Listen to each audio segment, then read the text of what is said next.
One વિભાગ દ્વારા છેલ્લા કેટલાક દિવસોથી વન્યજીવોનું રેસ્ક્યુ કર્યું છે, જે સંદર્ભે આરએફઓ દ્વારા માહિતી આપી હતી।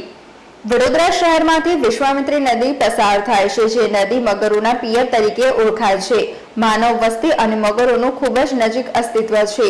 ચોમાસા દરમિયાન વિશ્વામિત્રીનું જળસ્તર વધતા મગરો નદીમાંથી બહાર આવી જતા હોય છે, ત્યારે વન વિભાગ, ખાનગી સંસ્થાઓ મગર તથા અન્ય સરીસૃપ વન્યજીવોની રેસ્ક્યુ કામગીરી કરતું હોય છે। છેલ્લા કેટલાક દિવસોથી દરમિયાન વન વિભાગ દ્વારા મગર સહિત અન્ય વન્યજીવોનું રેસ્ક્યુ કર્યું હતું। તે સંદર્ભે આરએફઓ કરણસિંહ રાજપૂત દ્વારા માહિતી આપતા જણાવ્યું હતું કે છેલ્લા કેટલાક દિવસો દરમિયાન 20 જેટલા મગરોનું રેસ્ક્યુ કરી સુરક્ષિત તેમના પરિચિત વિસ્તારોમાં છોડી મુકાયા છે।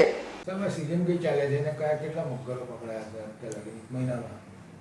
અત્યારે વડોદરા વન વિભાગ ખાતે તમામ વન્યજીવોનું રેસ્ક્યુ કરવામાં આવે છે।